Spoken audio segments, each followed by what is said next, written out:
Greetings. Just a quickie here. Quick note to self about all the sort of psychological operations that have been pulled off against the American public and much of the Western world, much of the entire world. Some of the psychological operations were successful on a large scale. And there's been no reckoning. There's been no going back, questioning, getting the facts straight. And when you don't do that, there's no healing. There's no going forward. You're stuck, right? If you're in an abusive relationship with someone and you don't really acknowledge the abuse, it's probably going to continue, right? There's no accountability for the guilty party. So things continue. In our case, we've been hammered, hit over the head with lots of stuff.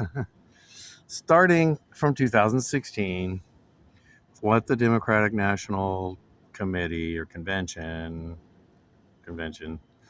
did, no, DNC, did to block Bernie Sanders.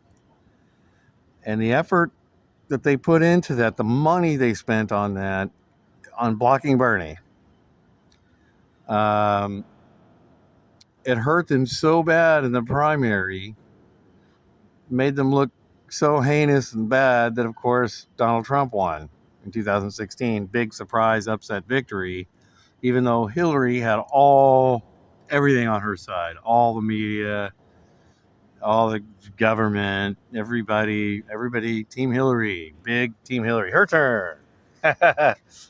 So, yeah, including, John Brennan, John Podesta, Donna Brazil, all those people. The whole team that had kind of shifted over from Bill Clinton and gotten into Obama's admin, also those people, Victoria Nuland types, came over and were ready to be in Hillary's administration. But anyway, she didn't win. There was a surprise upset, and Donald Trump won. But unfortunately, the deep state had this lie cooked up, okay? They paid for opposition research. They paid, I think his name is Michael Perkins, through, was it Perkins Coy or Michael something, I forget. Perkins Coy law firm, the DNC. They gave money to Christopher Steele did they fund the CrowdStrike? Was it CrowdStrike or was it Fusion GPS? Anyway, they funded the study, the Steele dossier, paid for by Democrats, didn't prove anything about Trump. Trump, of course, wanted to have a tower in Moscow once upon a time. He wanted to have a Trump tower in Moscow.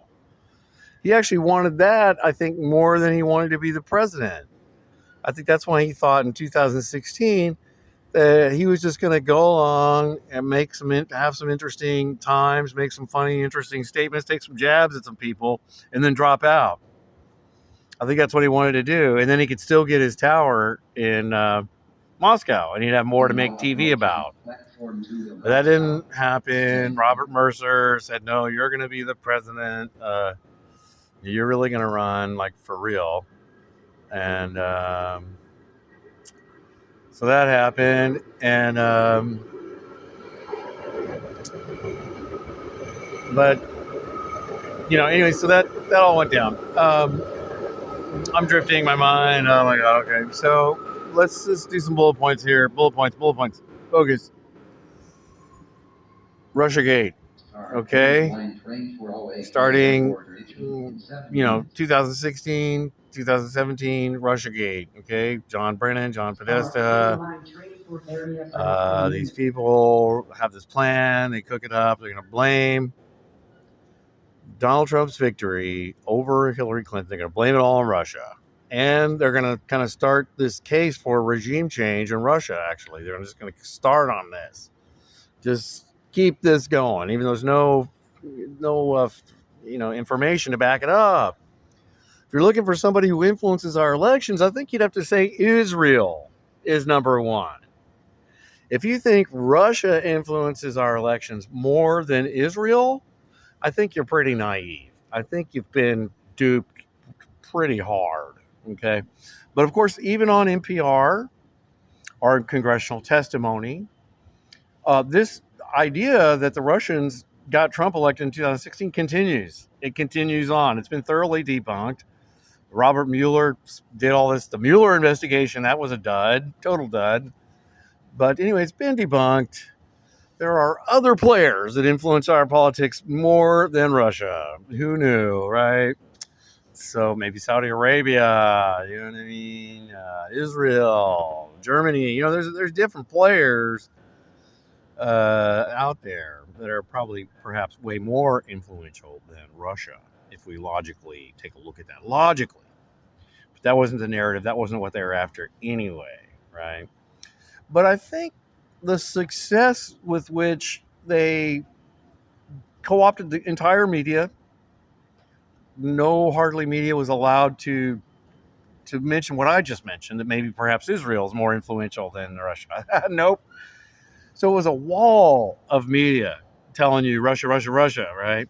You had this sort of Rachel Maddow phenomenon where a person just makes their entire living off of hating on Trump night after night on MSNBC. That's all she did. The CIA fed her talking points.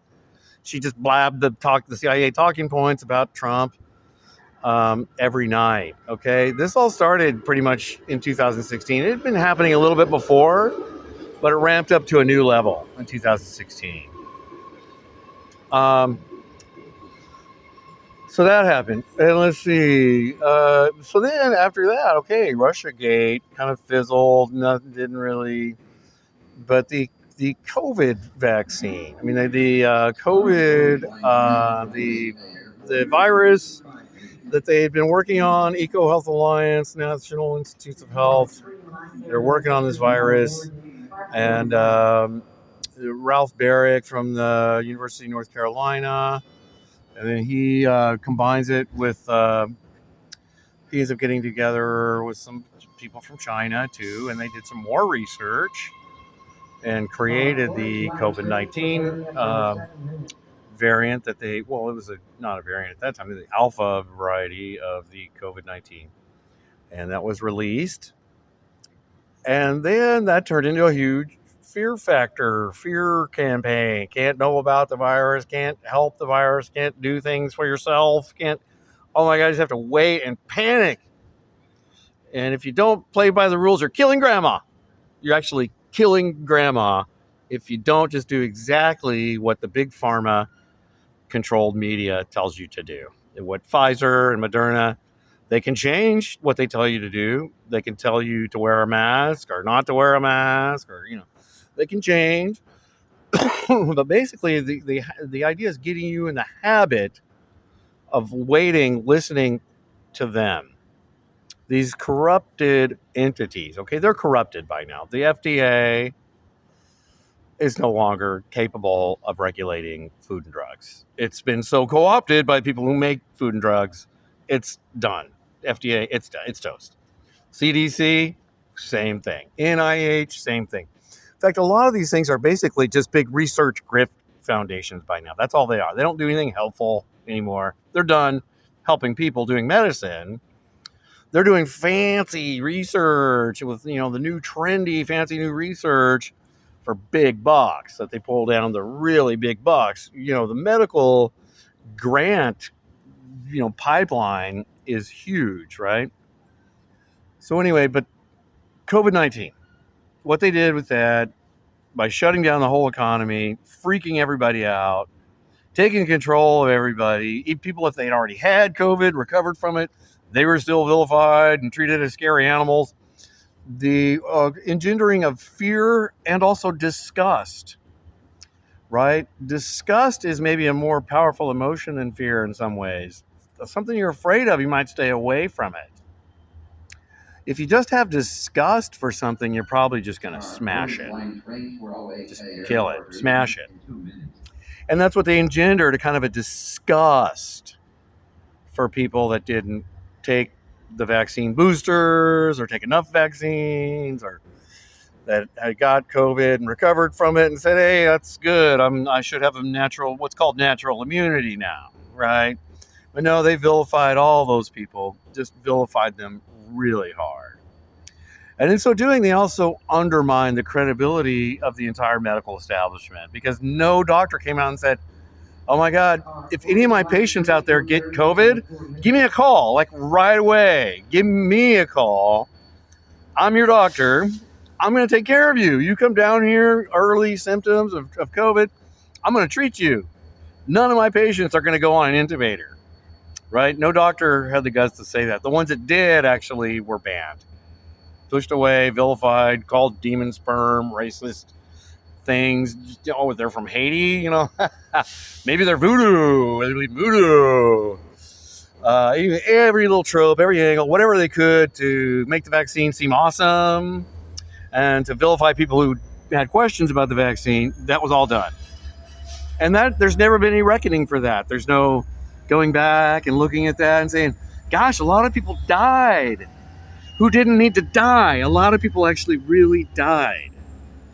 It could have been saved had we had an honest, functioning health system that is here to actually help the public and not to just view them as something to be jabbed and milked for all the money you can milk them for.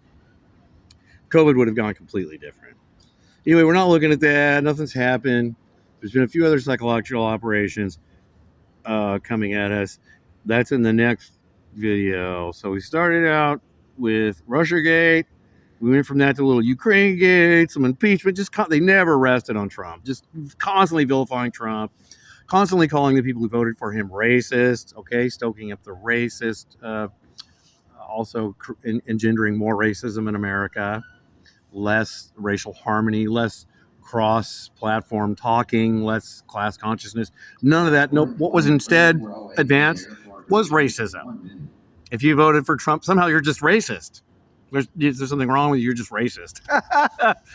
So that got going, and the COVID-19 scare, and we never got out of that. We never went back and looked at it. And so actually, if something comes along now, we're still vulnerable. They get, bird flu. Oh my God, bird flu. It doesn't really jump to humans. We could make it jump to humans. Okay, let's make it jump to humans.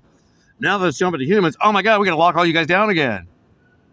Just got to do it. You know, they loved it. They made so much money, and they ruined us, right? And we haven't looked at it yet. So, all right, we'll move on to the next psychological operations that happen after that in another video.